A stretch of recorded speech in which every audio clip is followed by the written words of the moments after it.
আজকের এই ভিডিওতে মূলত তিনটি টপিক নিয়ে কথা বলবো। এর মধ্যে এক নাম্বার হচ্ছে পুষ্পা 2 নিয়ে। পুষ্পা 2 সিনেমাটি এমন হবে সেটা কিন্তু ঘূর্ণাক্ষরে কেউ চিন্তাও করেনি। কেন চিন্তা করেনি? আমি এটার একটি পাবলিক রিভিউর কথা বলছি যে পুষ্পা 2 সিনেমাটি 3 ঘন্টা 21 মিনিটের সিনেমা, কিন্তু আমার কাছে মনে হয়েছে এটা 30 মিনিটের সিনেমা। তাহলে বুঝতেই পারছেন যে সুকুমার এর চিত্রনাট্য কিভাবে করেছেন। তো এই রিভিউটি আজকে এই সিনেমার জন্য সবচেয়ে সেরা রিভিউ। এবং একটা সিনেমা যখন দর্শক গ্রহণ করে তখন আর কোনো রিভিউরও প্রয়োজন হয় না। এবং আমি যদি পুষ্পা 2 নিয়ে বলি যে পুষ্পা 2-র পাবলিক রিভিউ, পুষ্পা 2 এর হচ্ছে ইউটিউব রিভিউ, পুষ্পা 2 এর হচ্ছে ক্রিটিক্স রিভিউ, তিনটি দিকেই হচ্ছে পুষ্পা 2 জাস্ট হচ্ছে সাইক্লোন, বলকানো, সুনামি, যাই বলেন না কেন সবকিছু সে একাই করেছে। এবং আলু অর্জুনের যে সোয়াগ মানে পুরো অজ্ঞান করে দিয়েছে পাবলিককে। মোট কথা হচ্ছে এটাই, সিনেমার মূল কথা এন্টারটেনমেন্ট, এবং সেই এন্টারটেনমেন্ট পাবলিক বা দর্শক পুষ্পা 2 দেখতে গিয়ে পেয়েছে। এটাই হচ্ছে মূল কথা। এখন বাংলা সিনেমার চিত্রনাট্য যে দুর্বলতা আছে, আমার মনে হয় যে তাদের এত যে সিনেমাতে এখন ওটিটিতে মুক্তি পায়, তো আমাদের ডিরেক্টররা কি করে? তারা কেন সেই মান্দাতা আমলে পড়ে আছে? তারা কেন তাদের সিনেমা আধুনিকায়ন করতে পারছে না? তো এবং সিনেমার প্রমোশন, এবং আলু অর্জুন যেভাবে পুষ্পা 2 এর প্রমোশন করেছে যেটা লাজবাব। পুরো ইন্ডিয়া জুড়ে সে হচ্ছে ঘুরে বেরিয়েছে, মানে ট্যুর করেছে পুষ্পা 2 কে প্রমোশন করার জন্য, এবং সেই সাকসেসটা কিন্তু সে পেয়েছে। এবং পুষ্পা 2 আজকে বক্স অফিস তো জানা যাবে না যে সারাদিন কি হলো, আগামীকালই জানা যাবে যে পুষ্পা 2 প্রথম দিনের ইনকাম আসলে কত করেছে। তো পুষ্পা 2 সুনামি বইয়ে দেবে, এবং বিগত যত রেকর্ড আছে সব ভেঙে জাস্ট হচ্ছে তছনছ করে ফেলতেছে। 2 নাম্বার যে টপিকের কথা বলবো সেটা হচ্ছে বরবাদ সিনেমার। তো সাকিব খানের বরবাদ সিনেমা আপাতত শুটিং কিন্তু হচ্ছে না, কিন্তু এর মধ্যেই কিছু কন্টেন্ট ক্রিয়েটর মানে বেশি বোঝে আর কি, কেন যে তারা এরকম মানে কন্টেন্টের জন্য সবকিছু করতে পারে তারা। তো তারা হচ্ছে ইদিকা পাউলকে দোষী করে কিছু ভিডিও বানিয়েছে যে ইদিকা পাউল বরবাদের শুটিং ফাঁসিয়ে দিয়েছেন, কিন্তু মোটেই এরকম হয়নি। বরবাদের শুটিং কিন্তু আপাতত বন্ধ আছে, এবং ইদিকা পাউল পুরোটা সময় কাটাচ্ছে হচ্ছে খাদানের প্রমোশনে। তো সিনেমার প্রমোশন এখন খুবই দরকার, প্রচারই প্রসার। আপনি প্রমোশন না করলে বাজারে টিকতে পারবেন না। তো ইদিকা পাউল পুরো দমে খাদানের প্রমোশন করছে, এবং সে দেবের সাথে যিশুর সাথে মানে ট্যুর দিচ্ছে, প্রমোশন ট্যুর। এর মধ্যে বরবাদের যেই খবরটির জন্য আসলে বলেছি যে মেহেদী হাসান হৃদয় পোস্ট দিয়ে পুরো ভুল বুঝাবুঝির অবসান ঘটিয়ে দিয়েছেন। তো এর মধ্যে খবর হচ্ছে যে আজকে বরবাদের একটি পিকচার কিন্তু ভাইরাল হয়েছে, মানে লিকড হয়েছে বলবো, যে সাকিব খান এবং হচ্ছে ইদিকা পাউলের।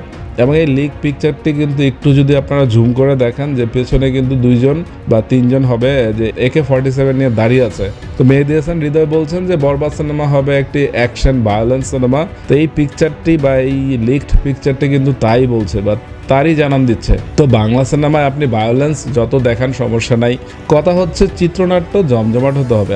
যেমন পাঠান আপনারা উদাহরণ দিতে পারেন, যে পাঠান শাহরুখ খান কামব্যাক করেছে, তাহামরি এরকম গল্প কিন্তু ছিল না, কিন্তু সিদ্ধার্থ আনন্দ সে এমন একজন ডিরেক্টর, সে গল্প এরকমভাবে আপনাকে সাজাবে, কনফিউশনে ভুগবেন যে কি হচ্ছে বা কি হবে। তো সিনেমার কি হবে যতক্ষণ না কৌতূহল মিটছে ততক্ষণ দর্শক সিনেমা দেখবেই, এটাই হচ্ছে সিনেমার মূল কথা। এবং দর্শক যদি বলে কিরে সিনেমা শেষ হচ্ছে না কেন, তাহলেই শেষ, সব শেষ। তো আশা করি সে ভালো একটা সিনেমা বানাবে বা চিত্রনাট্য জমজমাট করবে। তো যাই হোক, সাকিব খানের সাবজেক্ট এখানেই শেষ করছি। তো 3 নম্বর যে আইটেমের কথা বলবো সেটা হচ্ছে খাদানের একটি নতুন গান মুক্তি পেয়েছে, কিশোরী।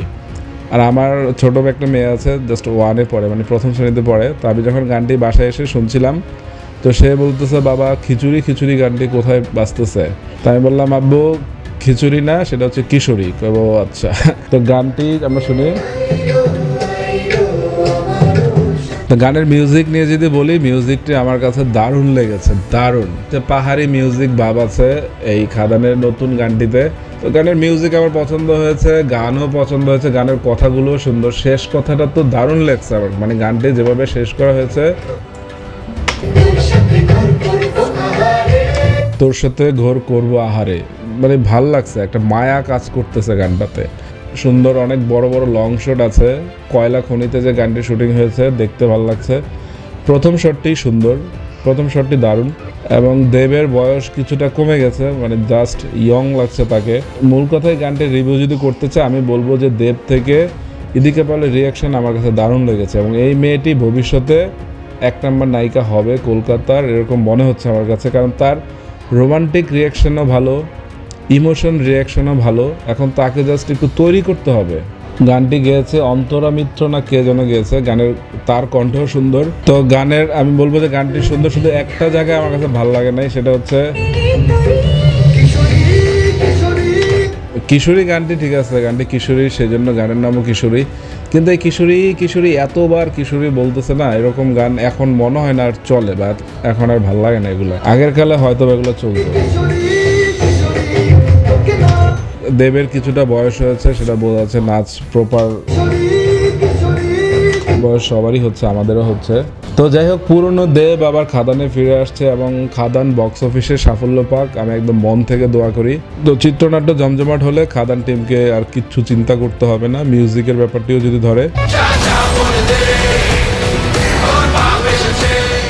সবকিছু মিলে আমি বলবো যে খাদানের হাইপ কিন্তু চরম। এই চরম পর্যায়টি বজায় রাখতে হবে, তাহলে সিনেমা হিট। তো যাই হোক, সবাই ভালো থাকবেন, দোয়া করবেন, টাটা।